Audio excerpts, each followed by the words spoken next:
Fred Taich was a wonderful guy, a loyal friend, a Jew devoted to his synagogue, to his Jewish community on Longboat Key and Sarasota, and to the general community as well, in both communities. Lover of the water, Fred was a member of the Coast Guard Auxiliary and Moat Marine Aquarium.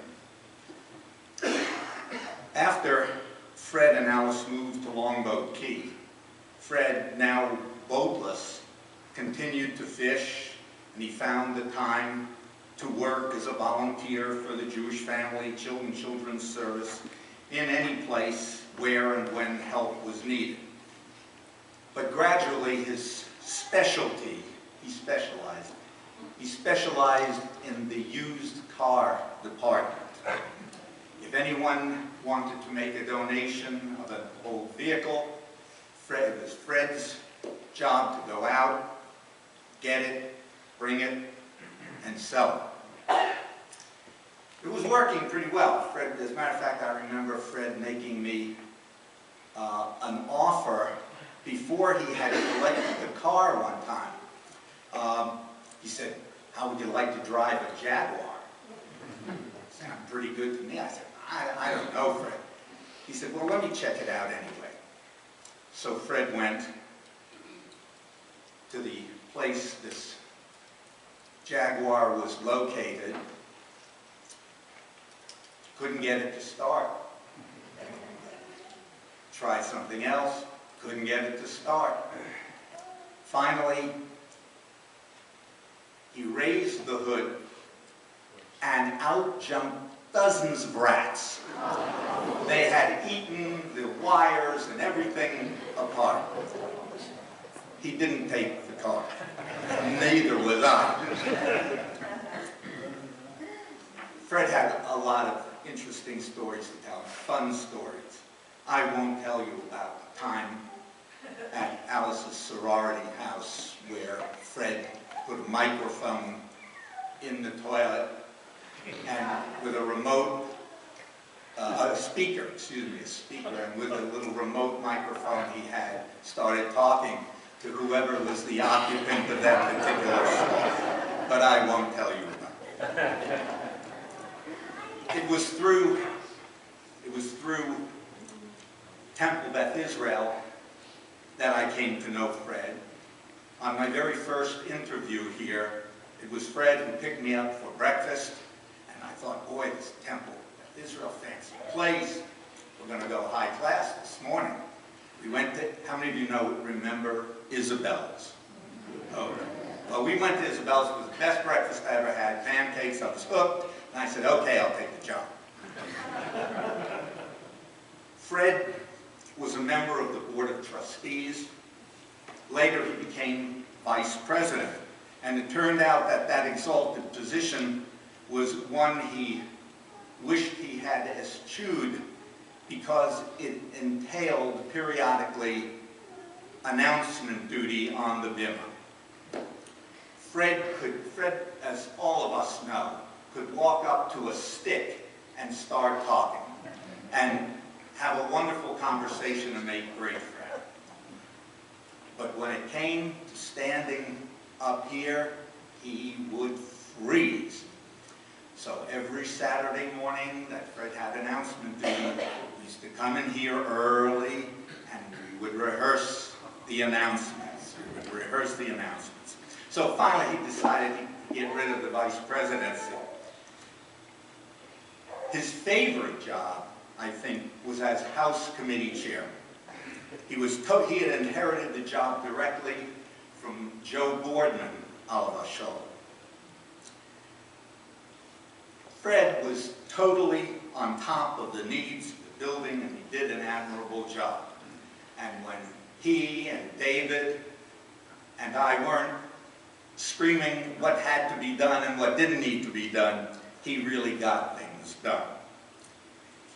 And then he found out that this favorite job of his as House Committee Chairman, coupled with the fact that he lived very close to the temple, also meant that he was privileged to meet with the Longboat Key Police Department whenever the alarm would go off, 11, 12, 1 a.m., 2 a.m., and also whenever one of us, choir, self, never mind, we might forget that we were triggering the alarm when we came in and forgot to turn it off. But Fred was always here, and he never really minded that much. Well, he minded, but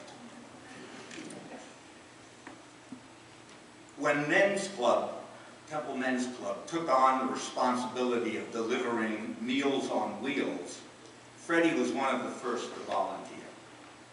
Freddie's efforts, not only in this endeavor, but on behalf of the Men's Club, on behalf of the congregation in general, were recognized when he was named Man of the Year. That night, we all showed up and we danced the can-can wearing Freddie's trademark red socks. And so, Freddie, this one's for you. Freddie was an avid fisherman. He shared that love with his friends, too.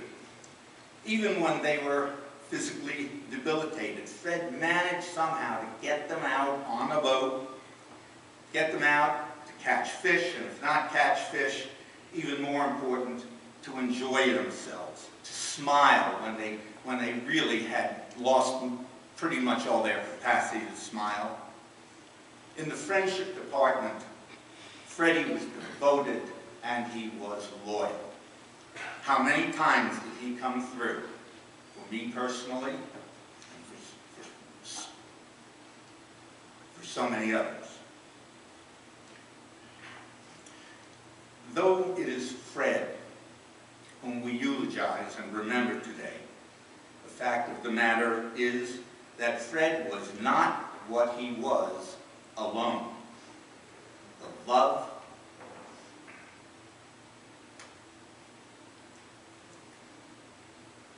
and the partnership that Fred and Alice shared was deep, abiding, and nurturing, and enduring. In good times, and in some not so good times, they each provided the strength the other needed.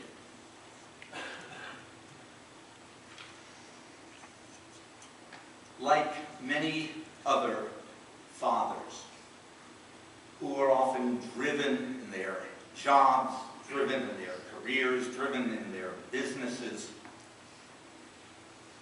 when they are younger, their children sometimes feel that their parent was not there for them. But if they are fortunate children,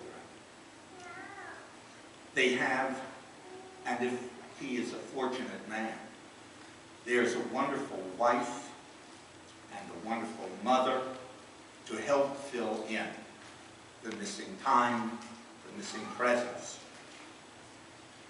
Sharon and Archie, and Sue and Tim, you are the children who have parents whom you had to share with the rest of the community.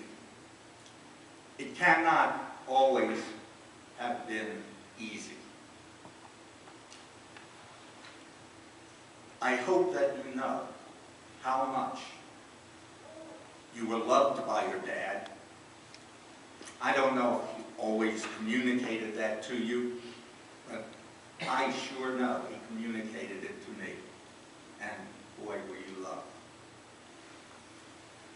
He rejoiced in your successes, and he was so proud of his grandchildren and his great-grandchildren as well.